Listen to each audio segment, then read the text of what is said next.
Hola, ¿qué tal? Buenos días. Este video es para la clase de Filosofía 2, correspondiente al día 9 de junio del 2020. En esta sesión vamos a platicar sobre Thomas Hobbes y vamos a dejar ya un poquito de lado a Nicolás Maquiavelo, que es el autor que veníamos trabajando. Esta sesión ya corresponde a segundo parcial y las actividades que se dejen sobre esta sesión pues ya corresponden a segundo parcial. También reiterarles que la próxima semana tenemos el examen del primer parcial, perdón, el examen del primer parcial que tendrá dos formatos, dos versiones. Un examen que se subirá a la plataforma y tendrá una duración de 1 hora y un segundo examen que se sube a la plataforma y tiene una duración de 12 horas. Ustedes pueden elegir cualquiera de los dos para poder presentar el examen. Basta con que entreguen uno para que su calificación sea válida y solo me pueden entregar en una ocasión en cada examen, pero, y aquí es donde viene lo importante, en caso de que ustedes eh, vean que el examen de 1 hora se les complicó y ya lo entregaron, pueden presentar el de 12 horas, pero tienen que hacerme llegar a través de correo, tendrán que indicarme esa situación y decir expresamente que renuncian a su calificación del, eh, del examen de 1 hora. Porque de lo contrario yo voy a considerar solamente su examen de 1 hora. Esto aplica para todas las materias que yo imparto. Por si alguno tiene otra materia conmigo, también aplica la misma política, es exactamente lo mismo. Y a la hora exacta en que esté terminando el plazo, yo voy a desactivar ya la opción de que entreguen la, la evaluación. Entonces les pido que sean puntuales. Se va a entregar a través de la plataforma de Google Classroom. Bien, pues vamos al tema. Hoy tenemos que hablar de Thomas Hobbes y su obra El Leviatán.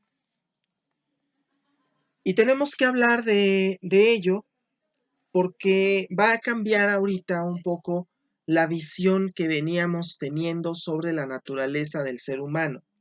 Si recordarán en ocasiones anteriores, con Aristóteles y con Platón y con San Agustín, Santo Tomás, hablábamos de que el ser humano es bueno por naturaleza, pero que puede tener quizás ciertos vicios.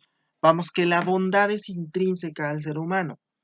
Ya con Maquiavelo empezábamos a ver algunas cuestiones de lo contrario, pero con Thomas Hobbes esto se va pues a multiplicar.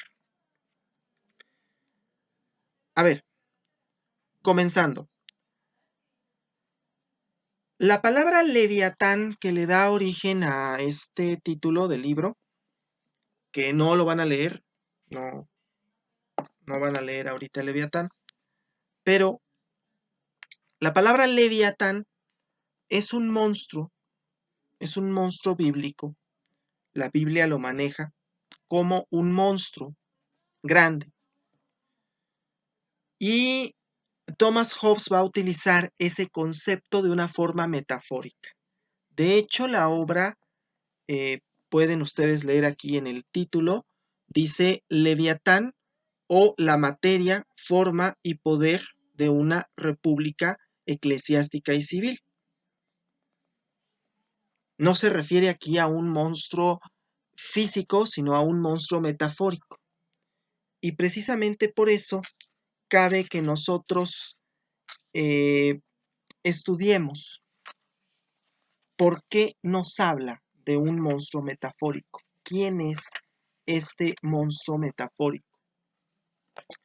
Para tales efectos les voy a poner aquí la portada original del Leviatán de Thomas Hobbes. Pueden ustedes apreciar aquí la portada donde aparece un hombre con una corona por encima del pueblo. Un hombre con una corona y con una espada.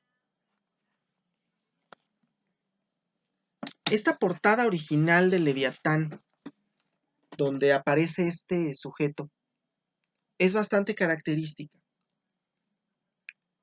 porque nos refleja a qué tipo de monstruo es al que se refiere Thomas Hobbes en esta obra. El Leviatán, dice Hobbes, es el Estado. El Leviatán es el estado en el que nosotros vivimos, no entendiendo el estado como el estado de Morelos, sino entendiendo el estado como el ente político llamado Estados Unidos Mexicanos, en el que nosotros vivimos y que es un país, ¿sí? Para nosotros el ejemplo será el país, pero vamos a considerar en este momento como sinónimo de Estado. Bien, Thomas Hobbes dice, el Estado es un monstruo. ¿Por qué será que el Estado es un monstruo? Bueno, porque considera que el Estado es un mal necesario. Y además considera que el Estado tiene que ser poderoso, como este sujeto que vimos en la portada. Es un sujeto que tiene que ser poderoso, que tiene que mostrar el poder que tiene frente a las demás personas. Y entonces, y solo entonces, tendremos un orden como seres humanos. ¿Por qué? Porque dice y parte Hobbes de una premisa. Los seres humanos son malos. Dice Hobbes, desde el momento mismo en que el ser humano estuvo en la Tierra, desde ese momento el ser humano vivía en un estado de guerra. Dice, el estado de la naturaleza es un estado de guerra, donde los seres humanos están todo el tiempo peleándose. Y la única manera de evitar que los seres humanos se estén peleando constante y repetidamente es con la existencia del Estado. Es decir, el Estado es una especie de niñera de los seres humanos que tiene que tenerlos en orden. Aquí es donde viene una de las cuestiones más importantes y más fundamentales de nuestra clase, que es, pues, ¿qué es el Estado? ¿Para qué existe el Estado? ¿Y cuál es la finalidad de que existe el Estado? Bueno, según la teoría política, el Estado existe para el bienestar general. Se supone, estamos hablando en estricta teoría, que el Estado, el gobierno, existe por una cuestión de bienestar general. Platicaremos un poco más adelante del concepto de bienestar general, pero quédenos claro que la finalidad se suponga que sea el bien común, que todos vivamos en paz. El Estado, entiéndase el Estado como todos, pero también el factor gobierno, existe para proteger nuestros derechos. ¿Qué tipo de derechos? Bueno, cuando Hobbes está escribiendo esto, lo hace en el siglo XVI, pero no se nos olvide que ya existía un derecho ahí. No existía todavía los derechos de libertad, de igualdad, no.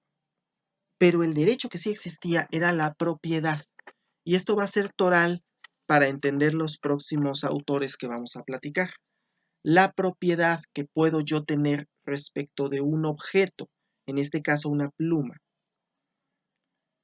El Estado existe para proteger esta propiedad que yo tengo, para proteger mi derecho a ser propietario de esta cosa y que nadie más me lo quite.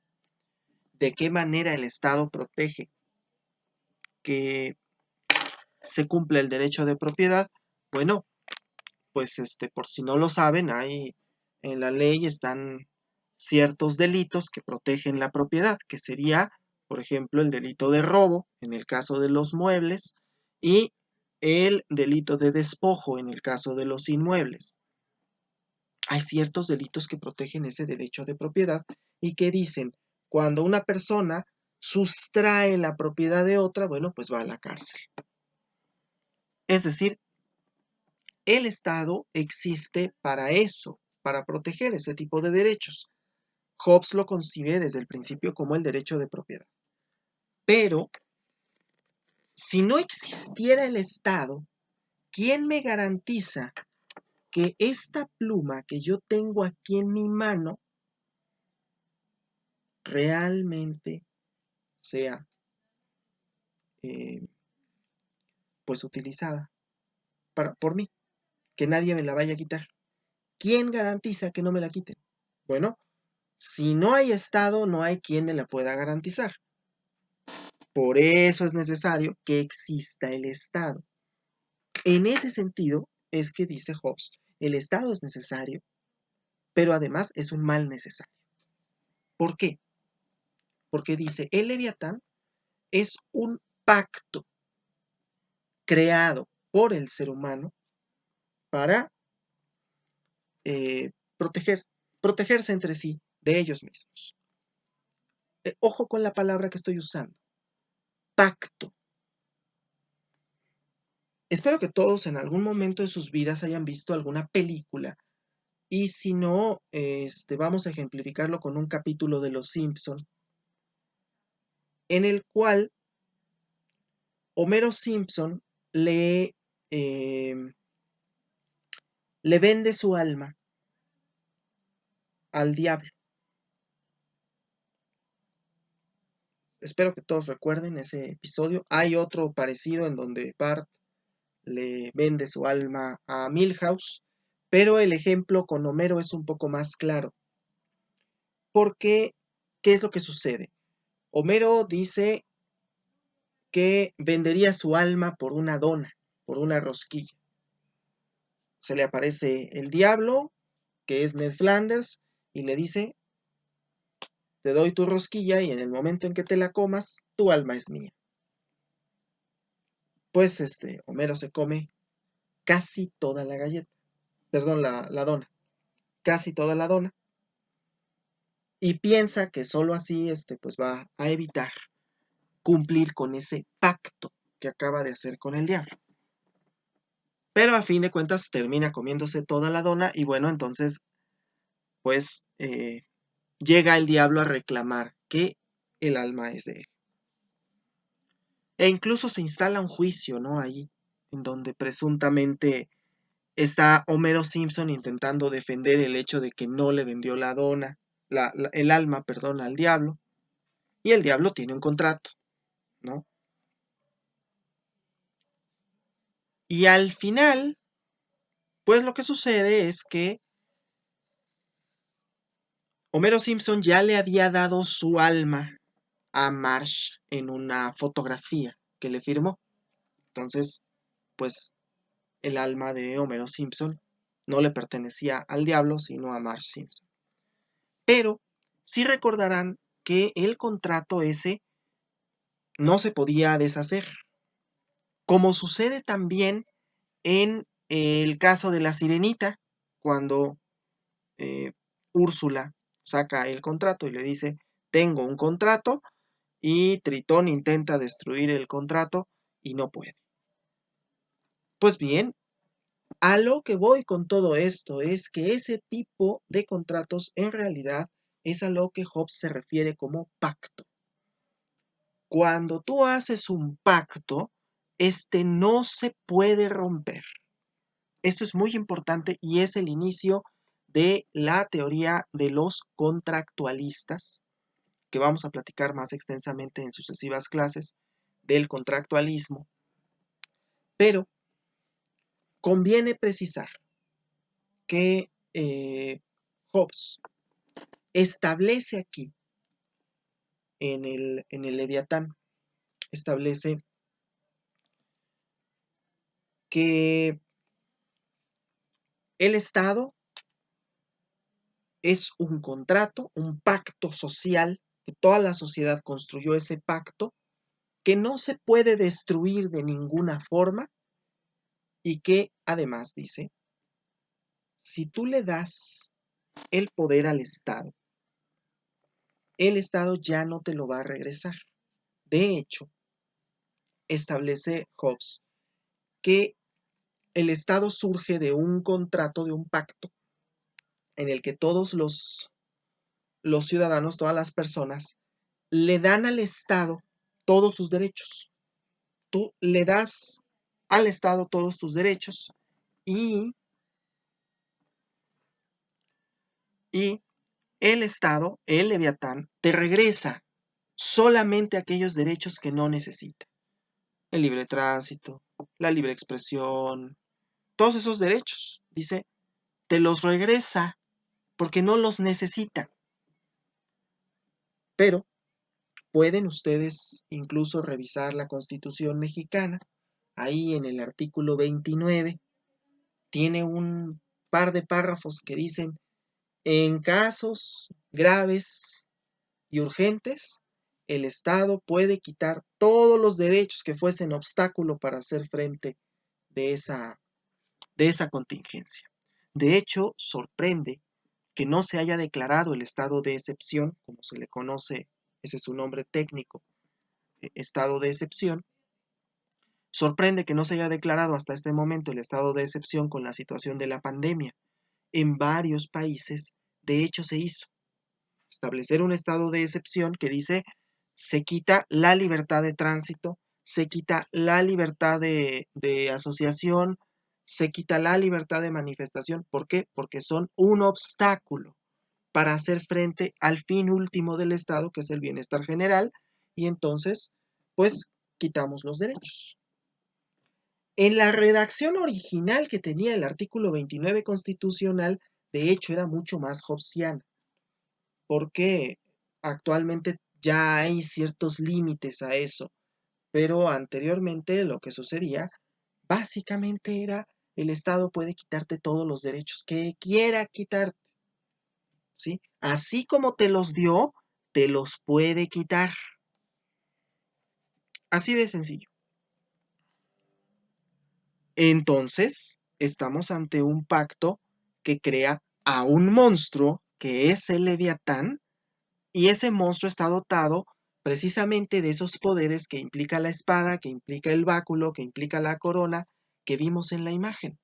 Precisamente esos signos representan poder, están representando el poder del Leviatán, y Thomas Hobbes nos está diciendo ahí que se está creando un ente llamado Estado, un Leviatán, que es casi, casi todopoderoso. Como pueden ustedes ver ahí en la imagen, el Leviatán está conformado por muchos cuerpos, muchos pequeños cuerpos, pero solo tiene una cabeza, que es la cabeza del Estado. Precisamente, Hobbes plantea un estado absoluto, porque dice, los seres humanos son malos y todo el tiempo se la van a pasar peleando si no ponemos orden. Y la única manera de poner orden es teniendo bien controlados a los seres humanos y evitando que se estén peleando entre sí. Te regreso todas las libertades que no necesito, pero si ocupo esas libertades, te las quito.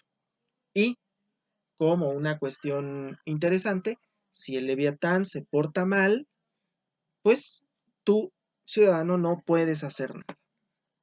Dice Hobbes, tú no puedes hacer nada porque ya cediste todo todos tus derechos, todo lo que tenías ya se lo cediste al Estado, y el Estado te devolvió solamente aquellos derechos que no necesitaba.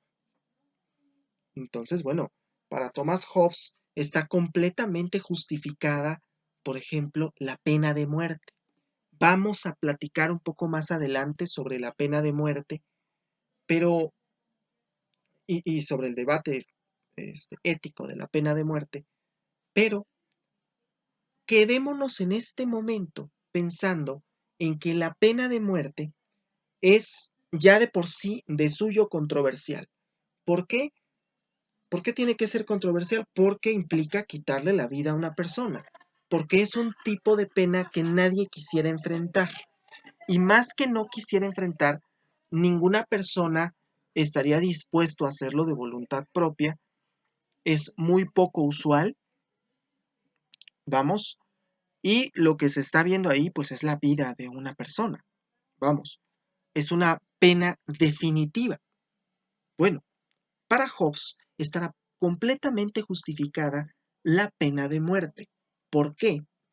Porque dice Hobbes, el Estado te puede quitar tus derechos, incluso la vida, con tal de que la sociedad esté bien, de que haya un bienestar general. Y entonces, claro, la pena de muerte siempre se ha dado para delitos que son inusitados. El homicidio doloso, por ejemplo, la violación. Ustedes pueden investigar si gustan, pero hay inclusive un caso muy interesante de pena de muerte que a nosotros nos puede sonar algo tonto, pero en los Estados Unidos, por si no lo saben, los que no lo sepan, pues espero que lo aprendan ahora. En los Estados Unidos, la pena de muerte solo se aplica en ciertos estados. Pero hay un delito que es común a todos los que son de pena de muerte. Y en los estados donde no hay pena de muerte, se aplica la pena máxima a ese delito, que para nosotros sería una tontería. Golpear a un policía. Peor aún, matar a un policía. En Estados Unidos es algo malo, muy malo, golpear y peor aún, matar a un policía. Muchas veces se ha visto el caso que los reos que son de pena de muerte están ahí porque violaron a X persona y mataron a un policía. O porque robaron X cosa y mataron a un policía. Y el hecho de matar a un policía, prácticamente en los estados donde es pena de muerte, se va al corredor de la muerte. Es algo común, usual, normal en una sociedad como la norteamericana. ¿Por qué se dice? Y eso es atendiendo a una tesis completamente hobbesiana. Se dice, es un peligro para la sociedad porque si no respeta a la autoridad que representa un policía, bueno, pues entonces no va a respetar nada y más adelante va a volver a violar, a matar o lo que sea. Entonces, por esa razón es que se aplica la pena de muerte contra ese tipo de delitos. Y lo que dice Thomas Hobbes en este caso es, o lo que diría, es que está completamente justificada porque estás salvando al Estado. Y precisamente de ahí es que entre Hobbes y Maquiavelo formularán una idea. Se madura en Hobbes, pero se ve desde Maquiavelo, la idea de la razón de Estado. Cuando me refiero a la razón de Estado, es un tema sumamente controversial. Espero que todos hayan estado familiarizados en algún momento con la, con la matanza del 68 en México. Quienes no, bueno, pues hay algunos documentales que están disponibles también en YouTube, en donde pueden ver un poquito de qué fue lo que pasó en la matanza del 2 de octubre del 68. Pero ese es un ejemplo muy claro de la llamada razón de Estado, cuando el Estado tiene que sacrificar una parte de sí para salvarse y para mantenerse. Obviamente, ese sacrificio muchas veces implica la muerte de personas. Es más, yo podría reducirlo en una frase que seguramente han ustedes utilizado en memes y que pues es de la película Shrek, que dice es que algunos tal vez mueran, pero es un sacrificio que estoy dispuesto a aceptar. Esa es como que la premisa esencial de la razón de Estado. Algunos quizá van a morir en la razón de Estado, pero el Estado pues está dispuesto a hacer ese sacrificio para salvarse a sí mismo. Bien, si existe alguna duda sobre esto, me lo pueden hacer llegar y por favor, a través de la plataforma me van a hacer llegar sus exámenes dentro de 8 días. Les pido de favor sean puntuales en la entrega de los exámenes. No se van a permitir plagios de ningún tipo. Respuesta que esté copiada y pegada de internet, examen que se anula. Sobre advertencia, no hay engaño. Bien, muchas gracias y que tengan ustedes un excelente día.